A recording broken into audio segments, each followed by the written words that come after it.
Jimmy Carter's long public goodbye started Saturday in Plains, Georgia, where the 39th U.S. president's life began more than 100 years ago. A motorcade with Carter's flag-draped casket began at Phoebe Sumter Medical Center in Americus. Former Secret Service agents who protected the late president served as pallbearers and walked alongside the hearse. The Carter family, including the former president's 4 children and many grandchildren and great-grandchildren, are accompanying him in the procession. It will take his remains through his beloved hometown of Plains and past his boyhood home on its way to Atlanta, where he will lie in repose until Monday morning. Israel defended its raid on a North Gaza hospital at the United Nations on Friday as UN Human Rights Chief Volker Turk branded the justification vague and broad. I've in fact just received a letter from the Israeli ambassador asserting that Kamal Adwan hospital was militarized by Hamas and that Israeli forces took extraordinary measures to protect civilian life while acting on credible intelligence. Yet, Israel has not provided sufficient information to substantiate many of these claims, which are often vague and broad. In some cases, they appear to be contradicted by publicly available information. The World Health Organization has called for the hospital's director to be released.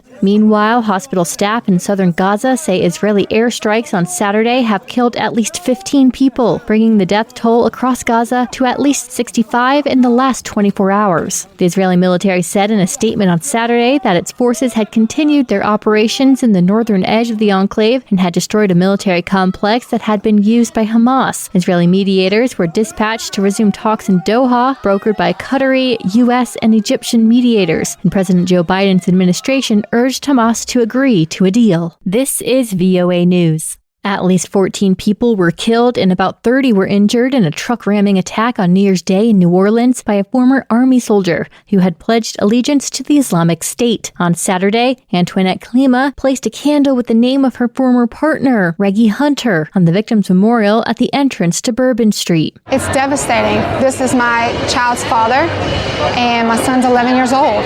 So it's devastating to come and see what someone would do to other people, and they don't deserve it.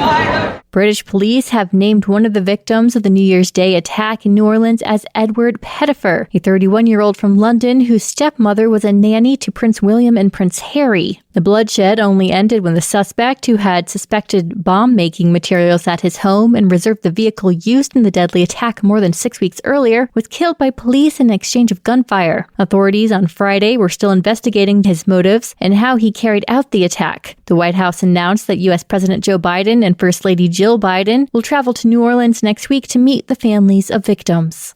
President-elect Donald Trump will be sentenced on January 10th in the criminal case in which he was convicted on charges involving hush money paid to a porn star, but he is unlikely to face jail time or other penalties. Diane Toe from Reuters reports. Justice Juan Merchan's ruling means Trump will be required to appear at a court hearing just 10 days before his January 20th inauguration. The judge wrote that a sentence of unconditional discharge would be the most viable solution. That means no custody, monetary fine, or probation. The case stems from a $130,000 payment Trump's then lawyer made to adult film actor Stormy Daniels. The payment was for her silence before the 2016 election about a sexual encounter she said she had with Trump, who denies it. A Manhattan jury in May found Trump guilty of falsifying business records to cover up the payment. In announcing his sentencing plan, the judge denied Trump's motion to dismiss the case. Diane Toe for Reuters.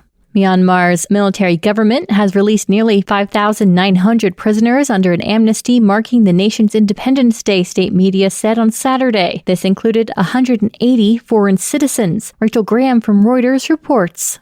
Myanmar has been in turmoil since early 2021, when the military overthrew an elected civilian government. The junta has said it will hold elections this year, though the plan has been widely condemned by opposition groups as a sham. Among those still imprisoned by the junta is the country's former leader and Nobel laureate Aung San Suu Kyi, serving a 27-year sentence tied to criminal charges. She denies all the charges, according to her lawyers. Rachel Graham for Reuters.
Thank you for watching. Can you do me a favor?